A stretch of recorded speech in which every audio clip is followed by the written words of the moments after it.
Hi students, today's topic is ionic equilibrium continued from yesterday. कल कल का video ज़रूर देखो बच्चों। पहले कॉमन आयन इफेक्ट समझो, कॉमन आयन इफेक्ट कहाँ कहाँ लगाया। उसके बाद पीएच कैलकुलेशन की वीडियो पे आना। सबसे पहले तो मैंने प्रॉपर्टीज़ ऑफ वाटर लिया है। Water is a very weak electrolyte, ये पता होना चाहिए। वाटर बहुत ज़्यादा वीक, एक्सट्रीमली वीक इलेक्ट्रोलाइट है। प्योर वाटर में इलेक्ट्रिसिटी कंडक्ट नहीं होती क्योंकि आयंस नहीं होते। तो उसका मैंने सी लिया है कॉन्सेंट्रेशन, तो 0 0 सी में से अगर कुछ मोल्स चले जाएंगे, डिग्री ऑफ डिसोसिएशन अगर इसका अल्फ़ा होगा तो ये कितना बचेगा इक्विलिब्रियम पर, C1 माइनस अल्फ़ा। तो ये सी अल्फ़ा, ये सी अल्फ़ा। अब क्योंकि इसमें कुछ मैंने वाटर की आईआईटी के लिए कुछ इम्पॉर्टेंट प्रॉपर्टी शेयर करी है कि हमें ये तो पता है बच्चों कि इतना प्रोडक्ट के डब्ल्यू होता है, ये तो हम पहले से जानते हैं कि H plus into O H minus is K W. लेकिन अगर मैं इस पे पूरा पूरा इसको रेशो के साथ इक्विलिब्रियम कांस्टेंट इसका लिखूं तो नीचे वाटर भी आएगा। अब इस इक्विलिब्रियम कांस्टेंट को डिसोसिएशन कांस्टेंट बोलते हैं बच्चों, के ऑफ वाटर। और क्योंकि वाटर एम्फोटरिक है तो के ऑफ वाटर को ही के बी ऑफ वाटर भी बोलते हैं। 25 डिग्री सेल्सियस पर ये प्रोडक्ट बच्चों हमें पता है ये आया कहाँ से था, इलेक्ट्रोकेमिस्ट्री के कंडक्टोमेट्रिक टाइट्रेशन वाले पोर्शन से ये के डब्ल्यू एस्टैब्लिश हो गया था। तो अब यहाँ पे वाटर की मोलैरिटी रख दी जाए 1000/18, तो के यानी के बी वाटर के आ जाते हैं। फिर हमने माइनस लॉग ले लिया दोनों साइड, तो पी के या पी के बी आ गया कितना बच्चों, 15.74। ये सिर्फ जेई के लेवल पे इंपॉर्टेंट बात है। अब हमें पता है कि किसी भी एसिड बेस कॉन्जुगेट पेयर के लिए पी के प्लस पी के बी ऑफ इट्स कॉन्जुगेट 14 होना चाहिए। तो उसके बाद मैंने वाटर को एसिड लिया तो उसका कॉन्जुगेट बेस कौन हो गया बच्चों, ओ एच माइनस। तो ये सम भी 14 होना चाहिए। तो इस बार मैंने पी के वाटर डाल दिया यहाँ पे 15.74, तो इधर ले गए तो -1.74 आ गया। अब बच्चों पी के वाटर का था तो पी के बी वाटर का रखो यहाँ, तो उसका अब कॉन्जुगेट एसिड कौन होगा, H3O प्लस। तो उसका फिर पी के आ जाएगा यहाँ, वो सम भी 14 होगा। फिर उसमें पी के बी वाटर का मैंने पुट कर दिया 15.74, तो H3O प्लस का पी के आ गया -1.74। ये दोनों वैल्यूज आईआईटी पूछ लेता है। अब चलो कॉन्सेप्ट पे आते हैं कि 25 डिग्री सेल्सियस पर ये जो प्रोडक्ट है 10⁻⁻14, क्या ये हर सॉल्यूशन के लिए होता है कि सिर्फ वाटर के लिए होता है। तो बच्चों ये हर सॉल्यूशन के लिए होता है, वाटर के लिए ही नहीं होता। It is valid for all types of aqueous solutions.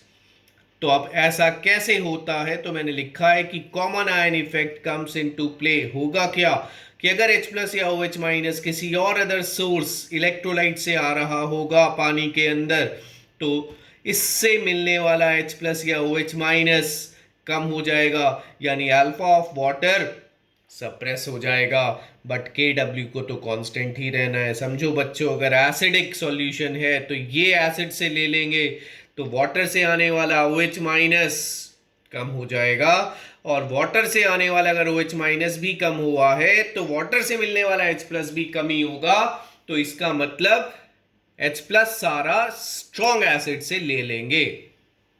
कहानी समझो कि अल्फा सप्रेस हुआ वाटर का क्योंकि उसका डिग्री ऑफ डिसोसिएशन कम हुआ due to common ion effect. तो मेन बात यहां ये है कि ये प्रोडक्ट हमेशा 10⁻⁻14 रहने वाला है। किसी भी सॉल्यूशन के लिए, सिर्फ वाटर के लिए ही ऐसा नहीं होता। Let's come to calculation part. PH को मैं 4 पार्ट्स में डिवाइड करूंगा, 3-4 वीडियो बनेंगी आयनिक की। और सबसे पहला pH calculation, Oswald dilution law, फिर सॉल्ट हाइड्रोलिसिस और फिर बफर। ठीक है।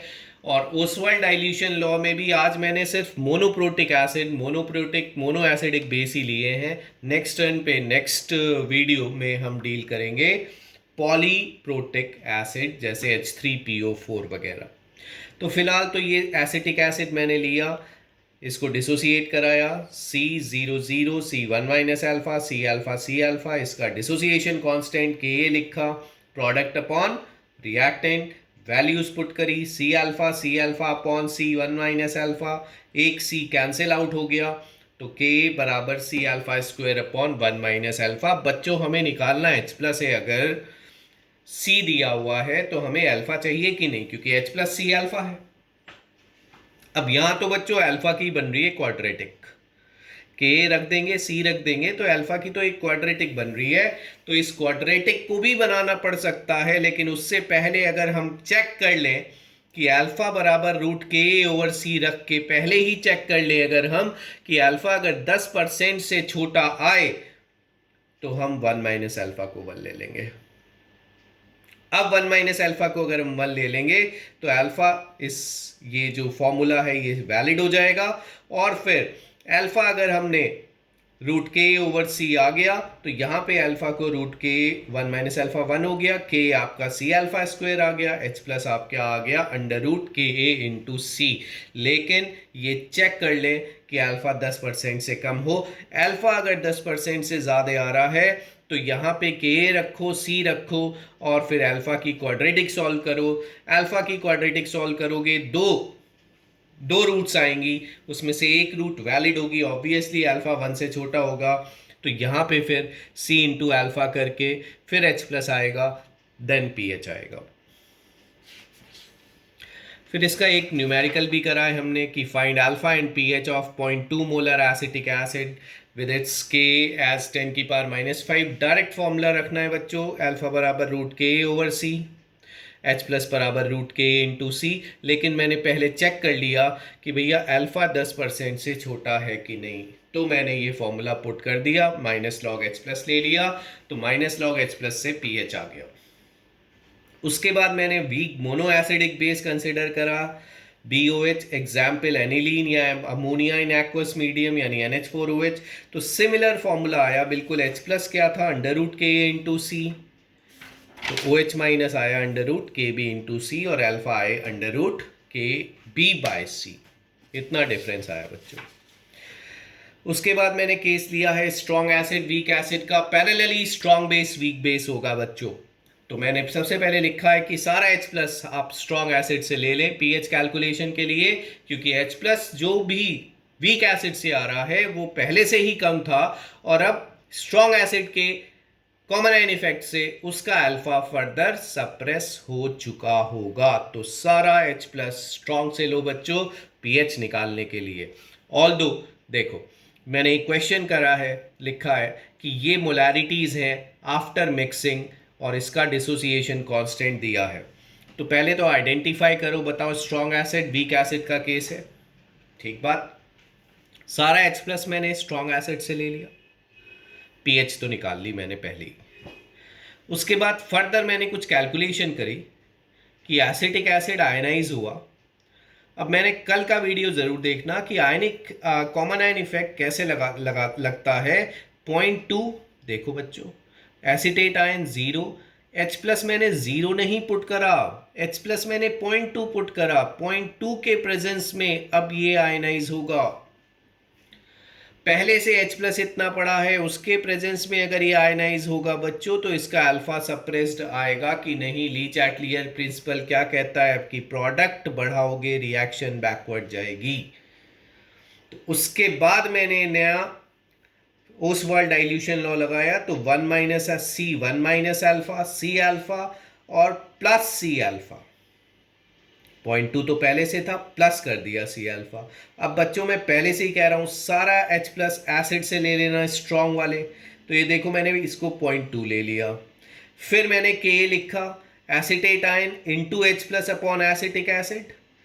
H प्लस मैंने सारा का सारा स्ट्रॉन्ग से ले लिया 0.2, एसिटिक एसिड को मैंने 0.2 1 माइनस अल्फा लिखा, 1 माइनस अल्फा को मैंने 1 लिया, क्यों, पहले से ही वीक था, इसके प्रेजेंस में और अल्फा सप्रेस हो चुका है।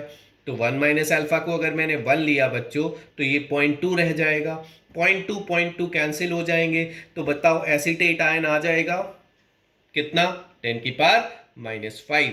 और अब ये बताओ बच्चों, अगर मेरे को C पता है तो अल्फा आ जाएगा कि नहीं। तो इसका मतलब अगर वो ये पूछ ले कि भैया पीएच तो बता ही दो, नया अल्फा भी बता दो, तो नया अल्फा तुम्हें ऐसे बाकायदा चलना पड़ेगा, अप्लाइंग कॉमन आयन इफेक्ट। नया अल्फा ऑब्वियसली डिक्रीज्ड वाला होगा ये, एज कंपेयर टू कि प्रीवियस वाला इसका अल्फा। मतलब अगर ये अकेले पानी में होता तो वो अल्फा ज्यादा आता, और ये वाला जो अल्फा है ये कम आने वाला है क्योंकि ये चीज बढ़ गई है।